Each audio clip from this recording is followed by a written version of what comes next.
Dave knows how. Alright, in this video we're just going to kind of take a look at the Woods brushbull 60. It's a 5-foot brush cutter, and I had a 6-foot Woods, and I ended up selling it and taking the money and buying a new brush hog. And I went out and looked at a few different brands and whatnot, and kind of decided on going on and getting the Woods brand, just kind of sticking with that.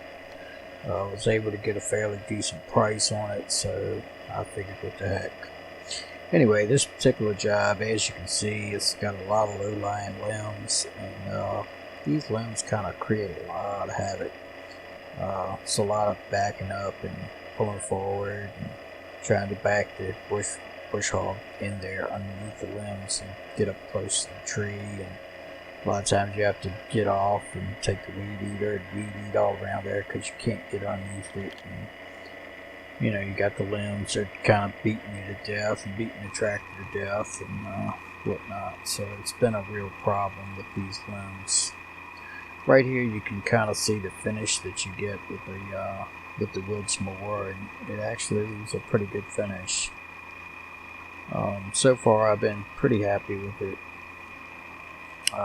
Right here we just kind of decided at the last minute, it wasn't something I planned to do, but I decided I just had enough of getting beat up by these limbs, and since I brought 2 weed eaters with me, one of which has a brush blade on it, just in case I got into something that I needed to do by hand, because there was some wet land on this property that I thought I might not be able to get the tractor up in there. It was too wet.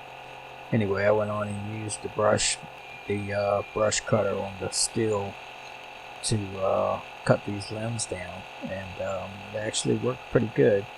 As you can see, I mean, it made pretty quick work of cutting these limbs down, and I cut some stuff down probably in excess of 2 inches in diameter, so really kind of exceeded the capacity of the steel weed whacker or brush cutter, whatever you want to call it.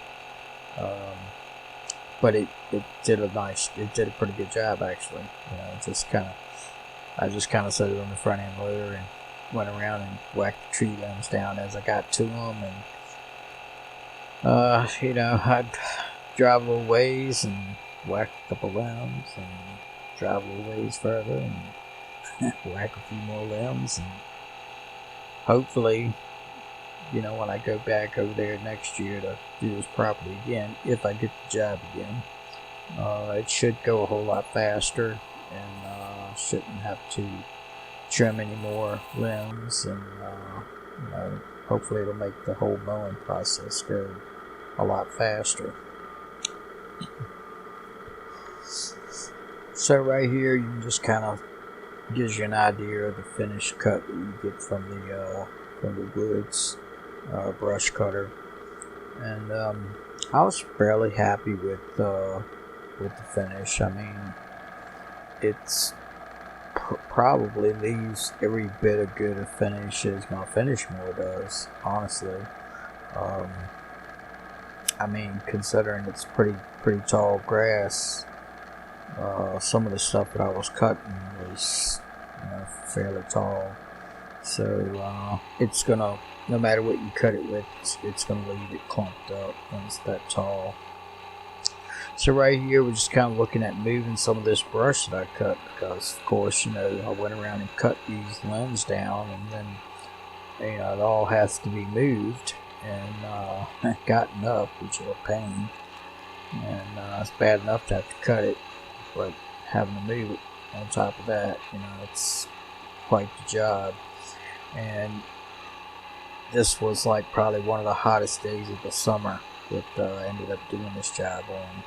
I mean, it was just a real scorcher. The humidity was way up, and I don't have a grapple for my front bucket. You know, I don't have a grapple bucket, so I kind of had to make use of just a regular bucket to move all this stuff. So basically what I did, I just flipped the bucket all the way down and try to keep the front edge of the bucket about 1 inch to 2 inches off the ground, and try not to tear the grass up too bad, try not to gouge the ground too bad, and just kind of push it along right on top of the ground.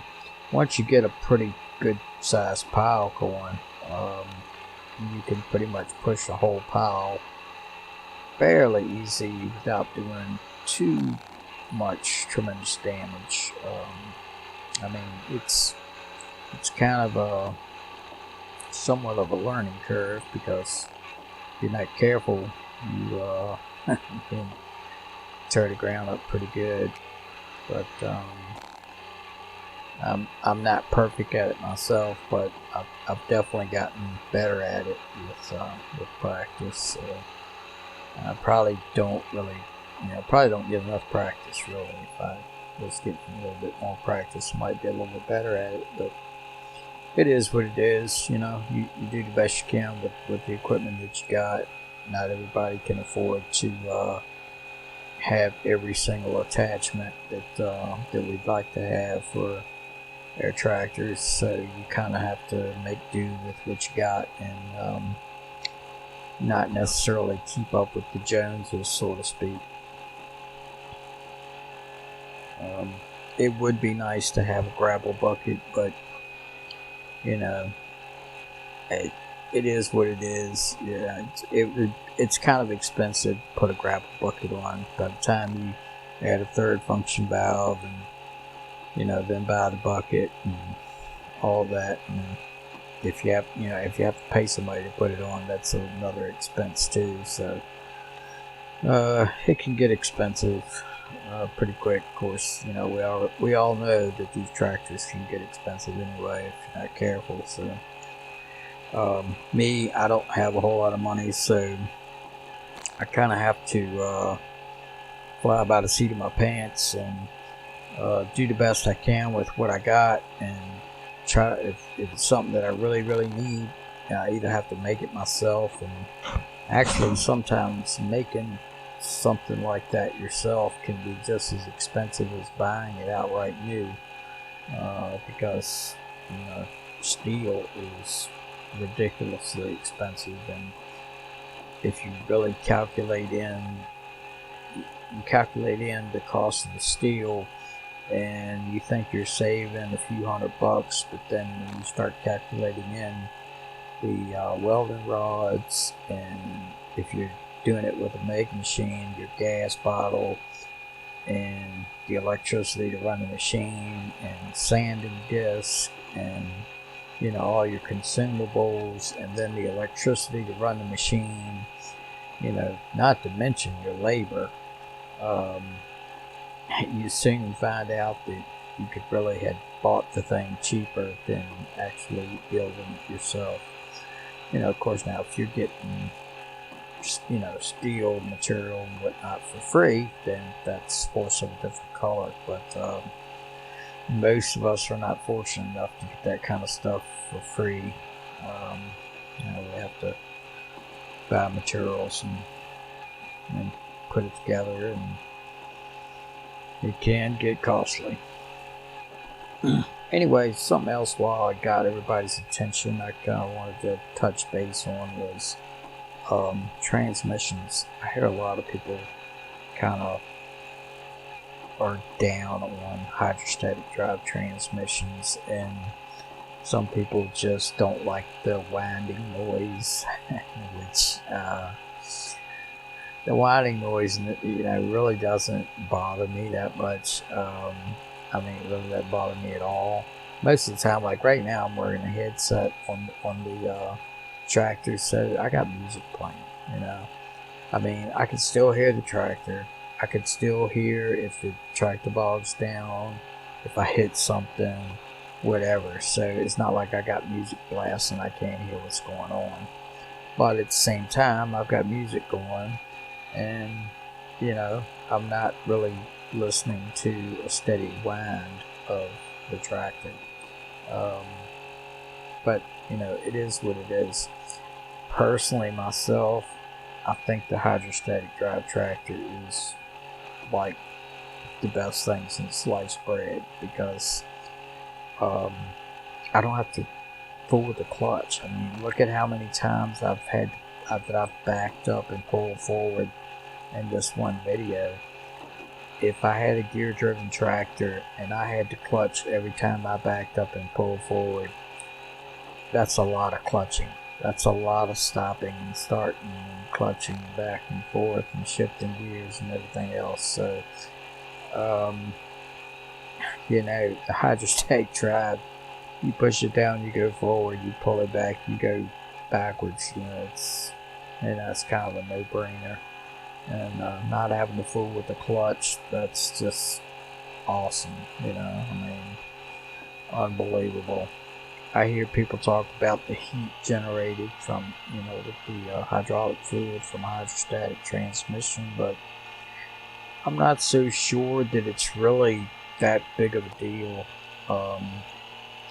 I haven't seen where that it's that big of a deal. You really have to understand that hydrostatic drive transmissions have been around for a long time, and it's not like we hear an epidemic of failure rates with hydrostatic transmissions. For the most part, these hydrostatic transmissions are pretty daggone durable and pretty reliable. If I had to dream up any complaint that I would have with a hydrostatic drive transmission, it would be something that I'm really not that certain about. I haven't really done the research on, but I had heard, and I don't know how true it is, that you're not supposed to push a hydrostatic drive transmission even when it's in neutral. So if your tractor broke down and you had to push it, I'm not sure that you're supposed to push a hydrostatic drive transmission. Now, I could be totally wrong about that. I don't know. Like I said, until now I have not done the research on it. I may do some research and see what I can find out on that subject. If somebody else knows and would like to share that with me, I would be greatly appreciate that. I just really don't know. I know with my riding lawnmower, it has a hydrostatic transmission, and I have to put it in a certain position to disengage that hydrostatic drive in order to push it.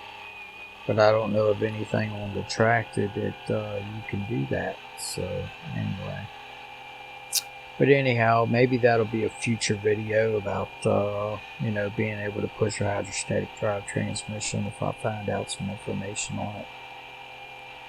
So right here, we're basically gonna bring this video pretty close to an end. We're down to the last couple of piles that I actually recorded in this video, and as you can see, they're pretty big piles actually. And so I kind of had to put the tractor in four-wheel drive to actually get it to you know, push it pretty steady. I mean, it probably could have pushed it in two-wheel drive, but I figured, you know, for this pushing these piles, I'll just go ahead and use four-wheel drive, and that way I won't risk, you know, getting halfway across and start spinning and tearing up the, you know, the turn ruts in the grass and whatnot, because I'm trying to push it over there without doing too much damage. And you can see it did do some damage out here, but this field is this field's in pretty bad shape anyway. There's a lot of holes out there, and you know, there's a lot of places where there is no grass because there were so many low-lying tree limbs and whatnot, and so it really, you know, it was minimal damage. You know, right in this area right here, there really wasn't any grass there to begin with because it was all low-lying tree limbs. So, and I did push right much brush across this field, so it was really amazing. It wasn't more damage done than what was done actually.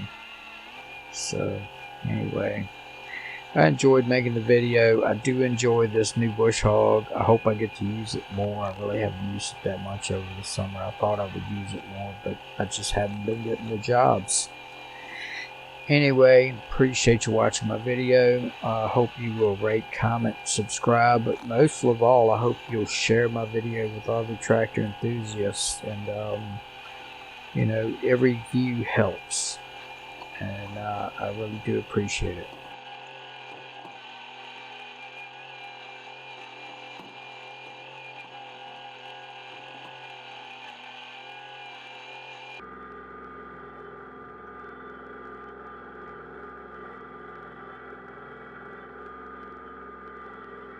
Don't forget to rate, comment, and subscribe.